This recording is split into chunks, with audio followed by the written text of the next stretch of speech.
اشارہ اس میں بالخصوص ہوتا ہے علماء کی طرف.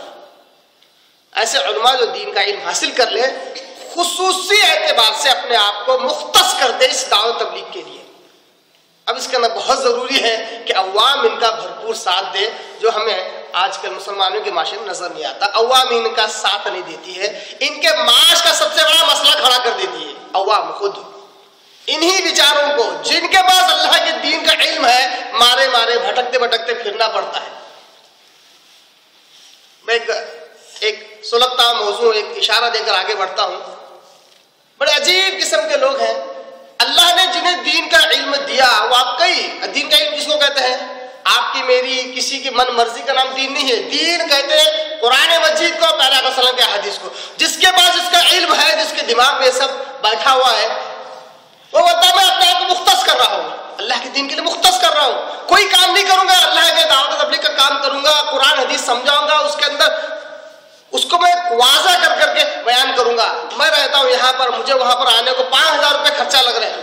تو کیا ہے بات ہے, اللہ کے لیے تب نہیں کر سکتے, اللہ کے دین کے لیے. اس کو کہہ رہے ہیں عوام ہو کر جنہیں کچھ آتا نہیں ہے, نہ ڈھنگ سے عربی آتی ہے, نہ کبھی قرآن کو ڈھنگ سے پڑھا, نہ کبھی احادیث مبارکہ کا مطالعہ کیا, نہ کبھی احادیث کی اصطلاحیں جانتے ہیں, نہ جرا و تعدیل انہیں معلوم ہے. علماء کو اعتراض کرتے ہیں, کیا وہ اللہ کے لیے 5000 روپے خرچ نہیں کر سکتے؟ میں کہتا ہوں کیا تم اللہ کے دین کے لیے انہیں 5000 روپے دے نہیں سکتے تاکہ کم سے کم اپنا سفر کا خرچ نکال سکے؟ کیوں نہیں کرتے ایسا؟ کیوں علماء کو سپورٹ نہیں کرتے؟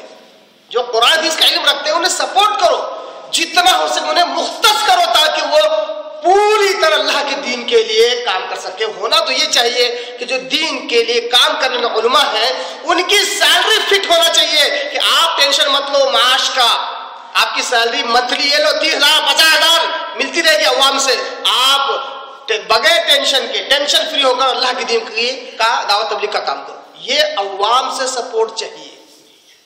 عوام کیا کرتی ہے, کرتی خود کچھ نہیں اور انگلیاں زیادہ کرتی ہے.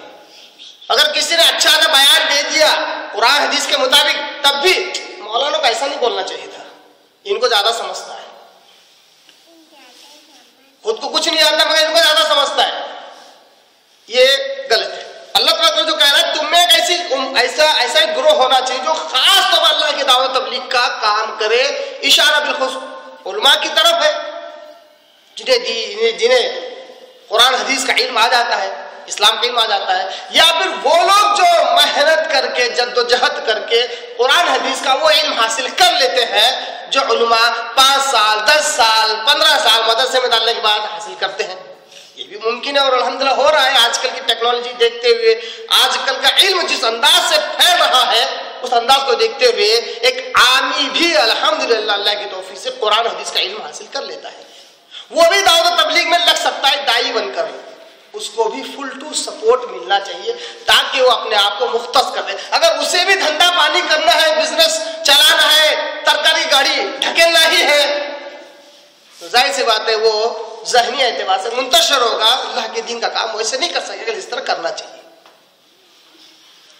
یہ اپنے آپ کو مختص کرنے پر ایک کام ہوگا.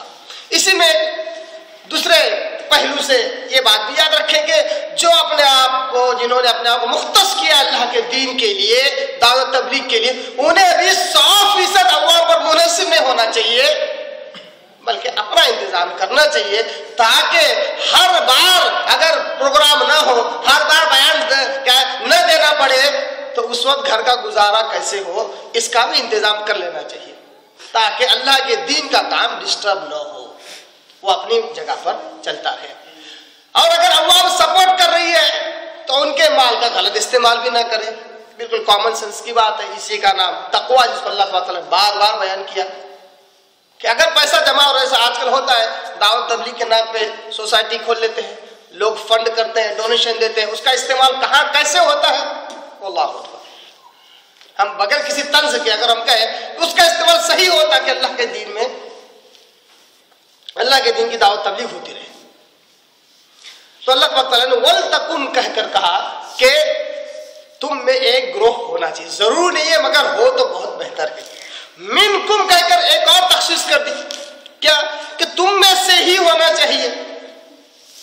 ورنہ اللہ تبارک و تعالیٰ کا تو بڑا ہی زبردست اصول ہے. اللہ کہتا ہے اگر کوئی تم میں سے دعوت و تبلیغ کا کام نہ کرے مسلمانوں میں سے تو اللہ کہتا ہے تمہاری بھی ضرورت نہیں ہے. غیروں کو اللہ تعالیٰ مسلمان بناتا ہے پھر ان سے دعوت تبلیغ کا کام لیتا ہے. اللہ تعالیٰ نے ہمیں چانس دے رہا ہے, موقع دے رہا ہے کہ تم میں سے ہی ہونا چاہیے. تو مسلمانوں کو چاہیے کہ دعوت و تبلیغ کا کام کریں. تاریخ اس بات پر گواہ ہے کہ جب مسلمانوں نے دعوت و تبلیغ کا کام چھوڑ دیا تو اللہ تبارک تعالیٰ نے انہیں ذلت اور رسوائی سے دوچار کر دیا. پھر جب انہیں ہوش آیا اور جب پھر سے دعوت و تبلیغ کا کام شروع کیا, اسلام کی دعوت و تبلیغ دینے لگے تو اللہ تبارک تعالیٰ نے اسی کام کی برکت سے انہیں عروج دیا. منکم, اور تیسرا امہ کہہ کر, ایک گروہ. امہ ایک کیا ہے؟ واحد لفظ ہے اور عام لفظ ہے نہ, خاص نہیں ہے. امہ کہہ کر پھر اللہ نے کہا کہ پوری امت نہیں لگنا اس کام میں, بلکہ اس میں ایک گروہ خاص آئے جو علم رکھتا ہو اور وہ فل ٹائم دعوت تبلیغ کا کام کرے. اگر یہ تین الفاظ سمجھ میں آ گئے ہیں تو آگے بڑھتے ہیں کہ کیا کرنا ہے. اللہ تعالیٰ وہ طور طریقہ بھی یہاں بتلاتا ہے. کہتا ہے یدعون الی الخیر, سب سے پہلا کام یہ رہے گا کہ وہ خیر اور بھلائی کی طرف بلائے گا. وہ جو گروہ ہے خیر اور بھلائی کی طرف بلائے گا. خیر سے کیا مراد ہے؟ سب سے پہلا اور سب سے ٹاپ موسٹ جو خیر ہے, جو بھلائی ہے, وہ ہے لا الہ الا اللہ, اللہ کے سوا کوئی معبود نہیں, اسی کی عبادت کی جائے, اس کے ساتھ کسی کو شریک نہ کیا جائے. یہ سب سے پہلا خیر ہے جس کی طرف بلانا چاہیے. اگر لوگ اس کی طرف نہیں بلاتے ہیں تو خیر کی طرف نہیں بلا رہے ہیں. کیونکہ دیکھیے بہت سارے لوگ اس آیت کو دلیل کے طور پر کوٹ کرتے ہیں بیانوں میں وغیرہ, مگر پہلے پارٹ کو بالکل نظر انداز کرتے ہیں, دوسرے پارٹ پر آ جاتے ہیں. وہ امرون بالمعروف, بھلائی کا حکم دے, بھلائی کے اندر نماز, روزے, حج, زکوٰۃ, جہاد سب لے کر آ جاتے ہیں. یہ بعد کا ہے.